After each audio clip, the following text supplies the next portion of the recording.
మనము దేవుని యొక్క ఏర్పాటు ఎలా ఉందో మొదట చూస్తాం. దేవుని ఏర్పాటు జ్యేష్ఠుడిగా ఉండడానికి ఆయన దయా సంకల్పము, దాని తర్వాత దేవుని ఎన్నిక, ఎరుగుట, దాని తర్వాత మనం చిన్న తమ్ముళ్ళుగా ఆయన చేయాలనేది ఆయన ప్లాన్. సో రక్షణకి ప్రధానంగా దేవుని యొక్క బలి అర్పణ గురించి మనం చూసినప్పుడు ఆయన ఏం చేస్తాడు, ముందు ఏర్పాటు చేసుకుని భూమి పునాదులు వేయబడక మునుపు దేవుని ప్రేమ చేత మనల్ని ఆకర్షించాడు.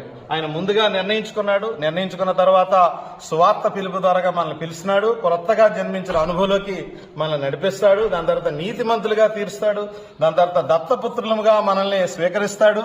దాని తర్వాత పవిత్రీకరణలో పరిశుద్ధపరిచి భద్రపరిచి చివరి వరకు కూడా ఆయన మహిమపరుస్తాడు. తర్వాత దేవుని యొక్క సంకల్పంలో ఆయన ప్లాన్ ఏంటంటే ప్రోగ్రెసివ్ శాంటిఫికేషన్ అంటాం. అంటే రక్షణ పొందిన వ్యక్తి చనిపోయడం కానీ ఎత్తబడ్డం వరకు కూడా ఆయన ఏమవుతాడంటే ప్రోగ్రెసివ్ శాంటిఫికేషన్ లో జరుగుతూ పవిత్రీకరణలో దేవుని యొక్క ఏర్పాటు జరుగుతుంది.